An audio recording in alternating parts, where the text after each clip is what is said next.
DepEd nagpatupad ng mas malinaw na mga parusa sa mga paglabag ng mga paaralan. Sa akin, may teacher na nagpatay, tapos tinatanong ako kung saan ako ba nangyari, mapayag ka ba? Parang gano'n. Kung ginawa sa anak mo yun, okay ba sa'yo? Parang gano'n, ano? Okay, honestly speaking, no, kahit ano pa ang rason, kahit ano pa ang dahilan, bawal talaga po magpatayo kasi that is a form of corporal punishment po. Yeah. Paano kung kung narapitulpo ka?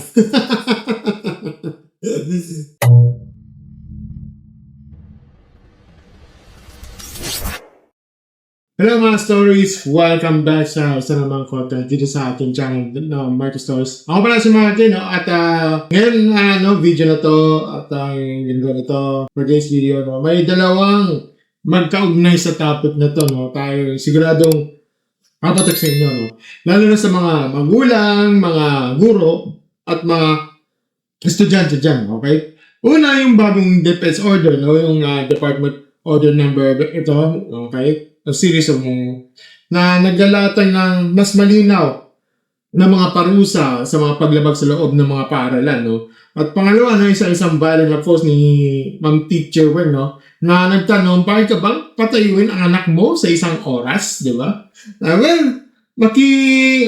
Magkakabit tong dalawang topic na to, mga stories. Kaya stay tuned dahil marami tayong sasabihin, okay? At syempre, mayroon tayong mga opinion ko, At hindi ito legal advice, okay? Hindi ito pastoral guidance, Tsaka opinion lang ng isang taong may utak at saka may puso. Okay? Let's go mga stories, let's go. Ito na. So una, basahin na muna natin itong post na. Ito galing ito sa Philippines Watch. Okay, sabi nga dito, DepEd nagpatupad ng mas malinaw na mga parusa sa mga paglabag sa mga paaralan. Naglabas ang DepEd na mas malinaw na patakaran at kaukulang hakbang para sa paghirap sa mga paglabag sa loob ng mga paaralan bilang bahagi ng layuning mapanatiling ligtas, maayos at disiplinado sa kapaligiran. At maganda dito mga stories. Binigyan din ng DepEd na ang pagpapatupad ng disiplina ay hindi lamang tungkol sa pagpapataw ng parusa.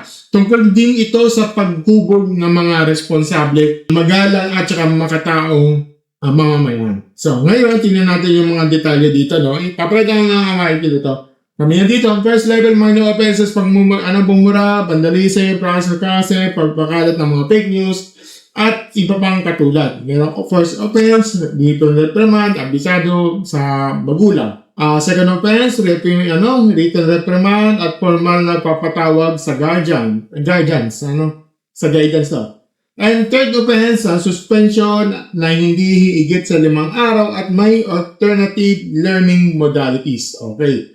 So, second level naman, ito yung serious offense na ito. Stalking sa loob ng paaralan, pagnanakaw, paggagasud, diba? Pagnanakot o pagbabanta sa kapwa. May person naman yan o social media. Ito yung first offense dito.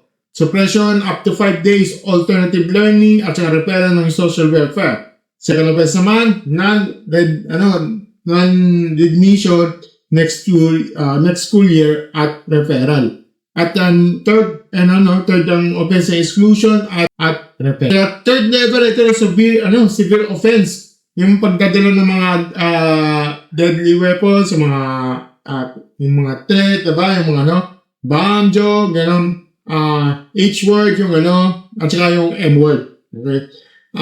Pagsali sa mga sabi sa mga street yan, di ba? Malubang pananakit, pandaray sa mga exam, paggamit ng pagbebenta ng mga pinagbabawal, di ba? Alam niyo na. So, meron dito, first offense, non-readmission, school year, at referral sa PNP at also social welfare. At second offense naman, exclusion, drop immediately at referral. Okay. At para sa mga school personnel, kung may kaukulang aktibong parusa at hindi rin may sasantabi ang posibleng civil o criminal liability. Okay mga stories, ito yung opinion ko dito. Una sa lahat, mga palakpak ako sa DepEd ng isang ito. Bakit? Kasi matagal na ang problema sa mga paaralan natin ang kawalan ng malinaw na sistema ng disiplina. Yun yun dati kasi, parang case-to-case basis lahat at depende sa mood ng principal o yung mga guro kung ano ang mangyayari sa iyo. Ngayon, meron na tayong tiered system. Okay? Parang categorization, may escalation, at saka may due process. Parang sa trabaho, meron tayong, sa trabaho kasi, meron kasi doon na disciplinary action. Yung mga yung mga written reprimand, written for suspension, may 3 days suspension, 5 days at saka dismissal. Yung dismissal, tanggal ka na sa terminate sa trabaho. Ito naman, meron kasi siyang meron similarity sa disciplinary action. So, ganun din to. Okay? So, isa pa, meron kasi, hindi ko dinidismiss to, Ang palagay ng pagpapakalat ng mga fake news, yung bilang minor offense, mga stories, para sa akin, tama lang yan. Okay? Nag-uumpisa ng misinformation sa bataan pa lang, nakikita ng mga bata sa mga TikTok, copy paste, pinapakala sa group chat, tapos naniniwala ang mga buong section. Dati walang consequence yun. Ngayon, meron na. Okay, pangalawa, ang stalking sa loob ng paaralan, mga stores, alam natin hindi lang sa labas. Nangyayari yan sa mga H-word, mga harass, diba? Nangyayari yan sa mga loob ng mga campus, sa corridor, sa canteen, sa comfort rooms. Tama lang na sa serious offenses yan. Pangatlo, at dito medyo controversial ang opinion ko dito, Pandaraya sa sa mga exams, sa severe offenses yon. Ngayon may mga magsasabi na, OA naman. Yung opia lang sa exam, sipin na agad. Well, mga stores, hindi ganun kadali yun.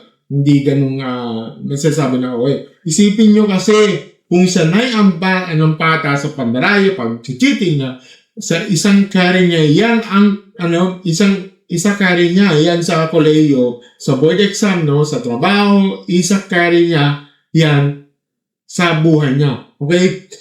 Kung ngayon pa lang, itinitolerate yan, bukas professional na mga mandaraya. At yan ang magiging totoong mapanganib dito. So, pero meron din akong konting puna dito, Ang concern ko lang dito, mga stores, yung implementation, Maganda ang framework sa papel, pero alam naman natin na sa Pilipinas, ang problema hindi yan batas, kundi yung pagpapatupad, kumbaga implementation. Ilang DepEd orders na ang lumabas na maganda sa papel na yan, pero hindi naman nasusunod. Okay?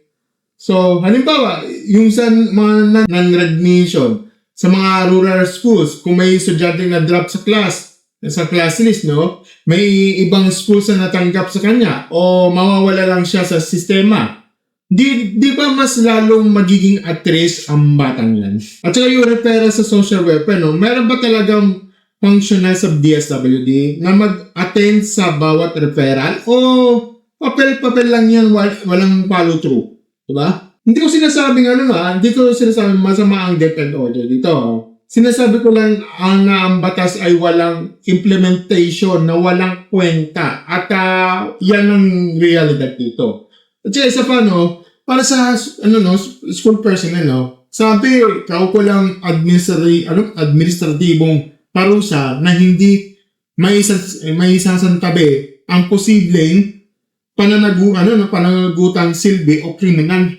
Diba? Okay, maganda yan. Pero dito papasok ang pangalawang topic natin. Ito yung tanong ni Teacher Wen. So, natin, panoorin natin yung ito yung sinabi niya dito.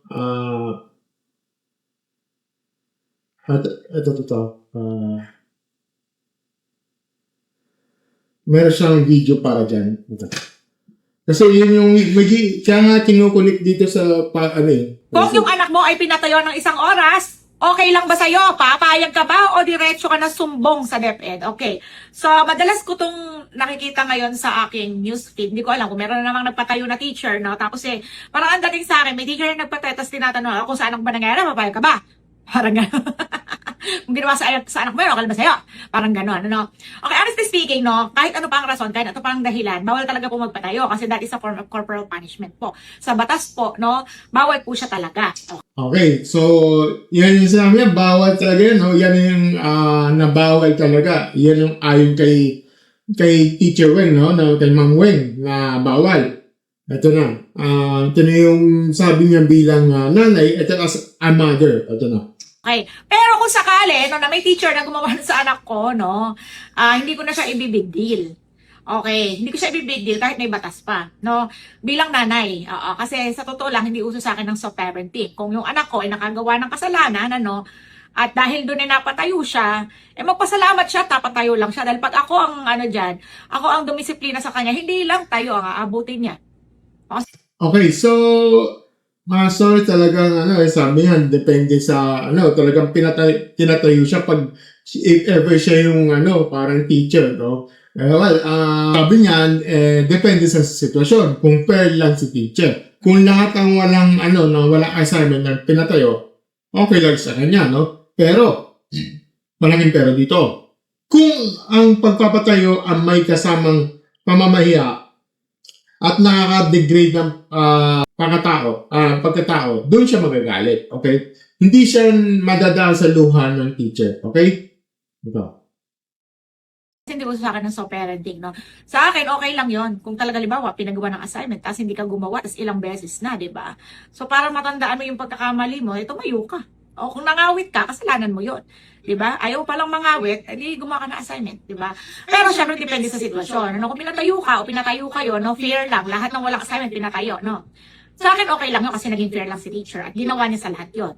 Okay, no? Bilang magulang ako, ha? Ayan. Pero kung yung pagpapatayo ay meron na siyang kasamang pamamahiya at nakakadegrade ng pagkatao, ay dyan tayo magkakaano, no?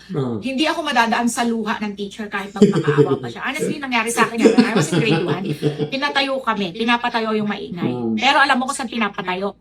Naglagay siya ng mataas na bangko doon sa gitna. Tapos, yung matatawag niya na patatayuin doon, patutungtungin niya doon sa gitna ng klase sa bangko na yun. Mag-isa kang nakatayo, para kang nakatore doon. So ngayon, ang nangyayari doon, syempre, ng mga klase yung pagtitinginan ka, no? Parang kang doon, no? Parang kang parang kang naka-highlight doon sa klase, no? wala sa amin yan. Wala sa amin yan. Kayo pinatayo, kami pinaluhod. Totoo yan. Diba? Like, talagang alam mo yun, madidegrade talaga yung pagkatao mo. Although sabihin na natin, nagkamali kasi na mag-ingay ka, pero consider grade 1 naman kasi, diba?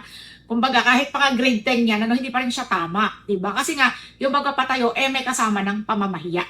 Okay, pagka ganun ang ginawa. Well, may iba dyan. Minsan na nahihiya. Well, may mga iba na nahihiya yan sa pinatayo kasi minsan nahihiya sila o napapaya sila dahil sa siguro yung ayaw niya parang nahihiya siya dahil baka makita yung crush niya ganito ginawa ay walang pakialam kahit parang kaming teacher, no? At wala akong pakialam kahit magmakaawa siya sa akin kasi nga mali yung ginawa niya, no? Ganon, no? Pero again guys, mali pa rin po magpatayo kasi corporal punishment po yun, lalo kung 1 hour, diba? What if yung bata masakit yung paa niya talaga or what, diba? Siguro ang gawin nyo na lang guys para sa inyong protection bilang teacher na huwag yung gagawin yan. I-inform nyo na lang yung parent. Basta i-inform yung parent sa lahat ng ginagawa ng anak niya hanggang mabuisit sila. Kaya para kapag halimbawa, nagkaroon. Minsan kasi yung iba kasi teacher Weng yung iba, karamihan sa mga, mga magulang, konsentidor. Nang mababang marka, at least, meron ka ebidensya, in-inform kita. In-inform kita. Yung sa'yo responsibilidad, kasi bawal ko naman disiplinahin yan, di ba? Yan lang yun. Yan lang. Okay, so stories ang galing ng teacher yung dito, no? Sa dalawang sombrero asok yan. siya guro ng shot na nanay, no? At nakita niya yung mga nuance sa mga opinion mo dito. No? Ngayon, ito ang opinion ko dito, no? Una, tama si teacher Weng na bawal ang magpapatayo bilang parusa. Okay? Corporal punishment yan sa mata ng batas. Oo. Walang lusot dyan, walang depende sa sitwasyon, sa legal standpoint, no? Death and order mismo. Okay? Simula pa noong Death and Order 40 sa 2012. Okay? Malinaw, bawal ang anumang forma ng physical punishment. At yung bagong order natin ng number 6, 26 nito, lalo pang naging patibay yan. Okay? Pero ito ang reality, ito yung reality na ayon sabihin ng nakakarami. Hindi lahat ng pamamaraan ng disiplina na masakit ay abusive. Okay? Hindi lahat ng pamamaraan ng malambot ay effective. Ito ay pinakamalaking disconnect kumbaga sa sistema natin ngayon. Okay? Mga stories na ginawa natin, parang ginagawa natin black and white dito di ba? Yung pagtatayos is equal to corporal punishment is equals to bawal, tapos kaso agad. Di ba? Pero hindi natin tinatanong, ano ba ang alternative para dyan? So, sabi, according sa FDEP, reprimand, abiso sa magulang, okay, maganda naman yon. Pero alam naman natin at alam din ni Teacher Wen, na maraming magulang ang hindi responsive. Maraming magulang na hindi pumupunta sa school kapag pinapatawag. Maraming magulang ang nagsasabing kayo nang bahala dyan, kayo naman ang teacher. Diba? So ano ngayon ang gagawin ng guro? Tulad na lang sulat sa reprimand ng walang effect. Tumawag sa magulang na hindi naman sumasagot. So dito pumapasok ang aking think po dito, Master. So hindi ko sinasabing tama ang magpatayo ng isang oras. Hindi yung tama yun. Pero kailangan nating maging honest dito. Ang sistema natin ay hindi pa equipped para mag-provide ng sapat na support sa mga guro para mag-enforce ng disiplina na wala namang anumang physical component. Nasaan ang guidance counselors? Maraming school, wala. Nasaan ang psychologist? Lalo na sa mga public schools, wala. Nasaan yung functional na referral system? Papel-papel lang. Diba? So, ano nangyari? Yung guro na underpaid, overworked, na may 50 students sa isang klase, siya ang inaasam maging teacher. Guidance counselor, parents, psychologist, social worker, at saka bouncer sa lahat ng isang tao. Okay? At kapag napagod siya at nagpatayo ng bata, kaso agad, hindi ko dinetipin ng corporate punishment dito. Masters, hindi ko dinitipin yun. Okay? Dinitipin ko ang context. Dinitipin ko ang reality ng mga guro nasa laylayan. Pangalawa, ang kwento ni Teacher Wen tungkol sa pagpapatayo sa bangko sa gitna ng klase. Yan ang tunay na problema dito. Ang pagpapatayo ay may layuning ipahiya. Yan ay abusive.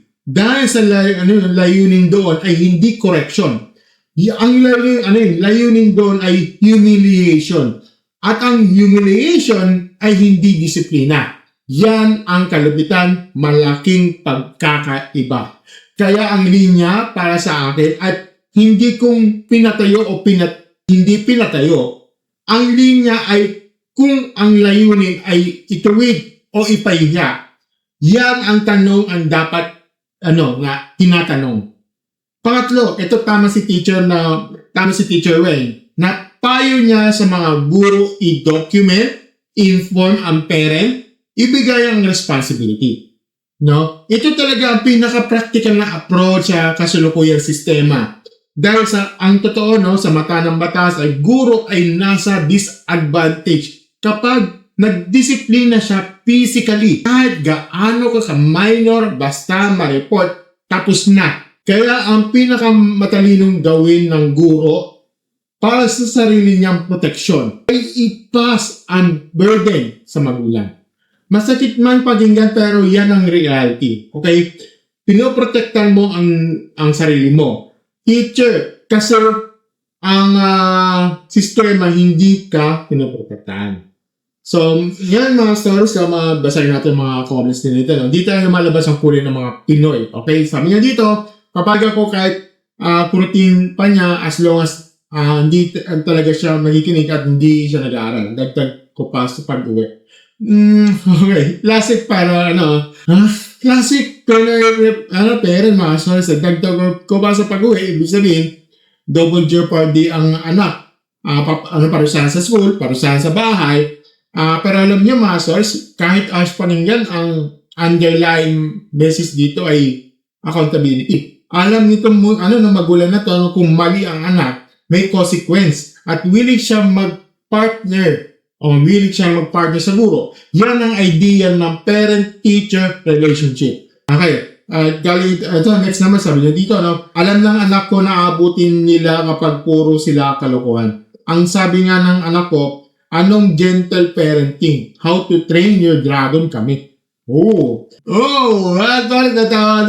Punta siya. Pero may point naman siya, Yan yung yun yung mga bata niya, alam na nila yung boundary. Hindi na kailangan ng guro mag-enforce ng disiplina kasi ang nag-enforce na ang nanay sa bahay. At yan ang point, Kung maganda ang disiplina sa bahay, bihira ng problema sa school. Okay? Ito, sabi niya dito, okay lang sa akin ang lalo na sa alam na makulit anak ko. Huwag lang sabihan na mami, ipapasok ko sa anak ko, huwag naman papasukin. Ito naman yung linya niya, Okay lang na maparusa, pero huwag mo i-threaten na itapos sa anak ko sa sistema. At tama siya doon. At ang disiplina na ay corrective. Hindi punitive to the point na pinapatalsik mo na ang bata.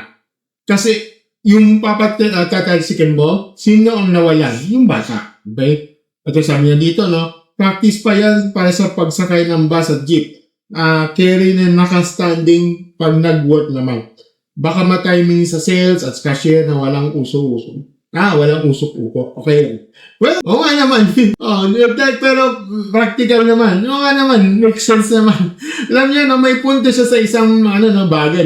Pag tayo na isang oras, hindi life-threatening, hindi yung torture. Medyo perspective lang talaga. Okay? At ito, next naman, sabi niya dito, anong meron kapag nakatayo isang oras? Hindi nakakamatay yan. Exercise tawag dyan. Well, technically, medyo hindi na nakakadiwag.